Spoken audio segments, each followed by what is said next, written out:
저는 그래서 가끔 이제 일반인 분들한테 설명할 때 지게를 많이 얘기하는데 쌀가마니를 2가마니를 날라야 되는데 너무 열심히 사시느라고 4가마니를 날랐습니다. 그 뼈에 허리뼈에 금이 가기 전에 내려놓고 좀 쉬면 그건 문제가 없죠. 허리뼈에 금이 간 다음에 내려놓으면 뭐 할까요? 그땐 치료를 받으셔야죠. 다시 또 2가마니 이상을 진다? 큰일 날 겁니다. 똑같습니다. 그러니까 우리가 정신과적인 질환입니다. 질환이라는 진단이 붙게 되면 그거는 비정상적을 넘어서서 병적인 상태라는 뜻입니다.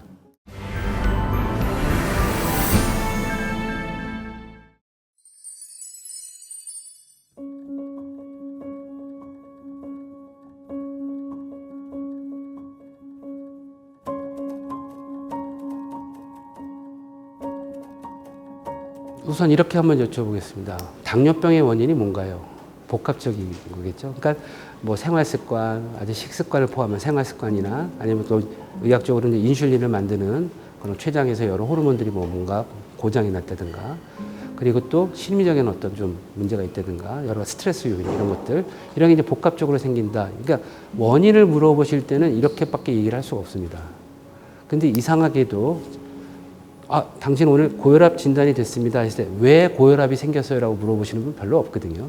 근데 이상하게도 저희 과에 오시는 분들은 우울증입니다.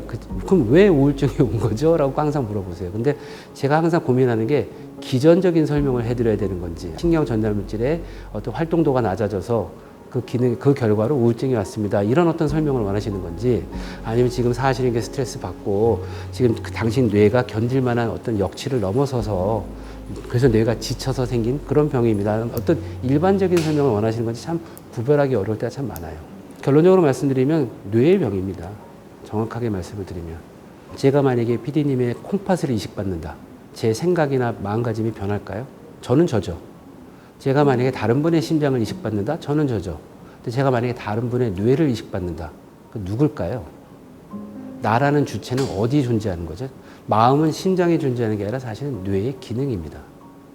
마음은 굉장히 여러 가지 기능의 복합체거든요. 아까 기억도 해야 되고 경험, 그리고 여러 가지 지식들, 그리고 이제 실제 자기들이 이제 살아온 여러 가지 경험치들이 합쳐진 총합이 나잖아요. 근데 그것이 어디에 저장되어 있냐는 거죠. 가슴도 아니고, 그러니까 심장도 아니고, 콩팥도 아닌 바로 뇌에 있는 거죠. 그렇다면 아까 말한 여러 가지 뇌의 기능들, 이 잘못된 병들은 다 뇌에서 기인했다라고 보셔도 무방합니다. 그러니까 과거에 의지박약이라고 좀 치부받던 시절이 있었죠. 근데 쉽게 말씀드리면 제가 레지던트 초창기 때는 MRI가 아직 상용화되지 않았었습니다. 즉 MRI를 찍지 않으면 안 보이던 그런 증상들이 있었거든요. 근데 MRI가 지금은 뭐 굉장히 뭐 아주 활용도가 높지 않습니까? 그냥 어디나 가도 찍을 수 있을 정도로. 자, 결국 뇌의 어떤 정신 증상을 볼 수 있는 기계들이 MRI처럼 편해지면 좀 있습니다. 뇌, 그러니까 fMRI라든가 뭐 여러 가지 아주 고가의 그런 장비들이 있는데 그걸 막 이렇게 MRI처럼 찍기는 지금 좀 시기상조고요. 거의 연구용으로 쓰고 있는데 이제는 사진을 찍어서 당신이 이렇게 해서 우울증입니다. 당신의 전두엽과 이쪽 변연기의 기능이 이렇게 저하되어 있습니다를 색깔로 다 보여드릴 수가 있어요. 그래서 이제는 뜬구름 잡는 그냥 당신 뭐 의지가 박약이야 이게 아니라 이런 거죠. 2다리가 부러졌는데 의지를 갖고 걸을 수가 있냐고요. 당신의 뇌회로가 감정을 조절한 뇌회로가 실금이 갔는데 당신이 지금 세상을 바라보는 눈이 똑같을 수가 있겠느냐. 그게 의지만으로 됐으면 여기 안 왔지 않겠느냐. 병은 예측이 안 되고 조절이 안 되니까 병이라고 부르는 거죠. 그러니까 아직도 정신질환을 의지 박약으로 생각하는 건 조금 농경국가의 좀 잔재이기도 하고요. 왜냐하면 신체 건강이 좀 더 중요한 그 사회에서 많이 있는 그런 문화이기도 합니다. 그래서 한 줄 정리를 하자면 결국 정신과 질환은 다 뇌의 기능상의 문제 내지는 구조적인 문제를 다 안고 있다 이렇게 보시면 될 것 같습니다. 그러니까 이제 좀 일반 분들 이해하시기 편하게 얘기하면 도파민은 사랑 호르몬. 우리 첫눈에 반했다. 그럼 도파민이 확 한번 올라가는 거거든요. 내지는 그 쾌감. 그러니까 우리 그 담배를 피면 알딸딸, 술 한잔 먹고 한 20분 정도 지나면 알딸딸 좋다. 그런 어떤 쾌감 상태, 이런 게 도파민이 확 한번 올라가는 그런 상태고요. 그래서 도파민은 사랑 호르몬 내지는 쾌감 호르몬 이렇게 불러도 좋을 것 같고요. 그 다음에 세로토닌 같은 경우에는 도파민의 좀 매니저, 약간 상위 개념입니다. 도파민을 좀 관리하는 애. 도파민이 만약에 상원이라면 세로토닌은 한 뭐 주임급, 계장급 한 이 정도.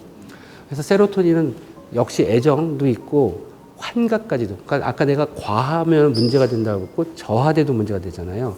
그래서 세로토닌과 도파민과 노르에피네프린이 저하되면 우울증이 옵니다. 그런데 세로토닌이 너무 과하면 환각 상태가, 즉 사이키델릭이라는 말 들어보셨죠? 2차 세계대전에서 한창 유행했던 그 환각제의 기전이 바로 세로토닌을 증가시키는 기전을 갖고 있거든요. 그러니까 세로토닌이 과잉이 되면 헛거를 보고 뭔가 세상에 없는 걸 보게 됩니다. 그러니까 중간을 넘어서, 그러니까 너무 과해도 문제, 너무 저하돼도 문제. 도파민이 과잉된 게 바로 또 조현병의 환각과 망상하고 관련이 있죠. 도파민이 너무 저하되면 에너지가 없습니다. 쾌감이 없으니까, 무쾌감증. 나는 뭘 해야 될지도 모르겠고, 그냥 뭘 해도 재미도 없고, 이런 어떤 우울증에서 전형적으로 보이는 무쾌감증도 역시 도파민하고 관련이 있다고 알려져 있고요. 저는 그래서 가끔 이제 일반인 분들은 설명할 때 지게를 많이 얘기하는데, 쌀가마니를 2가마니를 날라야 되는데, 너무 열심히 사시느라고 4가마니를 날랐습니다. 그 뼈에, 허리뼈에 금이 가기 전에 내려놓고 좀 쉬면, 그건 문제가 없죠. 그때는 운동도 하시고 나가서 좀 산책도 하시고 이러면 좋은데, 허리뼈에 금이 간 다음에 내려놓으면 뭐 할까요? 그땐 치료를 받으셔야죠. 다시 또 2가마니 이상을 진다? 큰일 날 겁니다. 똑같습니다. 그러니까 우리가 정신과적인 질환입니다. 질환이라는 진단이 붙게 되면 그거는 비정상적을 넘어서서 병적인 상태라는 뜻입니다. 그러니까 일반 분들이 말씀하시는 야 우울하지 않은 사람이 어디 있어? 이거 제가 참 많이 듣는 말인데 그 얘기는 바꿔볼게요. 심장 안 뛰는 사람이 어디 있어? 라는 말하고 똑같은 겁니다. 그건 당연히 정상이죠. 근데 그런 우울감으로 인해서 사회적, 직업적 문제가 생길 정도로. 근데 그 기간도 다 명시가 되어 있습니다. 약 2주 이상.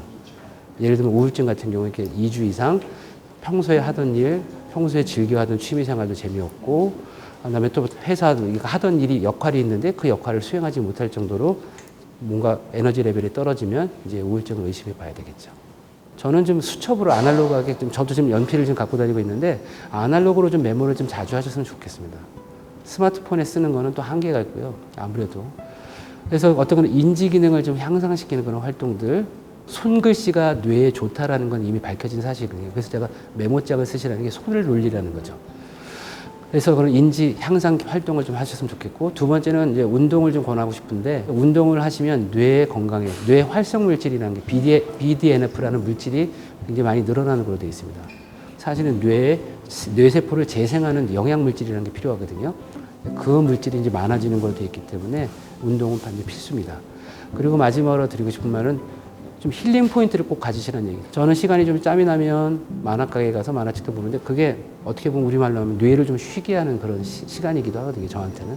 그래서 저는 요즘 좀 영화 보는 것도 좋아하고요. 그래서 좀 뇌를 쉴 수 있는 그 디폴트 모드라고 그러고, 지금 실제 뇌과학에서 디폴트 네트워크 모드라고 그래서 우리가 멍 때리는 게 뇌로 하여금 쉬게 하고 있는, 회로가 돌아가고 있는 중이다라는 게 지금 밝혀지고 있는 사실들입니다. 그러니까 우리가 물멍, 불멍 뭐 이런 얘기도 많이 유행하는데 실제 그때 뇌가 쉬고 있다라는 게 이제 입증이 되고 있거든요. 그 뇌와 심장은 언제 쉴까요? 평생? 잠잔다? 아니죠. 꿈을 꿔도 뇌는 더 일이 많아요. 낮에 본 정보들을 다 저장해야 되고. 그러니까 잡무가 더 많은 게 잠잘 때예요.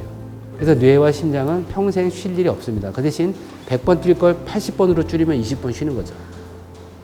뇌도 그렇게 쉴 수 있는 타임을 주셔야 됩니다. 근데 우리는 항상 아까 의지박약, 그러니까 더 이를 악물고 더 열심히. 그래서 제가 어르신들한테 항상 하는 얘기가 있습니다. 어르신, 너무 열심히 사시는 훈장 나신 겁니다. 지금은 좀 쉬셔도 돼요. 라고 표현하거든요. 저는 제가 이제 은퇴하기 전에 듣고 싶은 말이 그겁니다. 아, 원장님, 아니 교수님, 정기 체크하러 왔어요. 정기 검진 받으러 왔어요. 이런 말 한번 들어보는 게 제 소원입니다. 그러니까 정신과에 방문하시는 걸 너무 두려워하시거나 그러실 필요 없다는 얘기 좀 드리고 싶고요. 우리 몸이 좀 찌뿌둥하면 바로 병원 오지 않습니다. 뭐 비타민 C도 드시고, 뭐 사우나에서 땀도 흘리시고, 뭐 이 잠도 좀 충분히 잤는데 그럼에도 안 좋으면 어떡하죠? 그 다음에 의학적인 도움을 받으셔야죠. 자, 바로 오시란 얘기는 아닙니다. 본인이 할 수 있는 걸 해보세요. 노력도 해보시고, 운동도 해보고, 산책도 해보고, 바람도 쐬보고, 맛있는 것도 드셔보시고, 그렇게 해서 해결이 나면 좋은 거죠. 근데 그럼에도 불구하고 해결이 안 나고 뭔가 계속 안 좋다?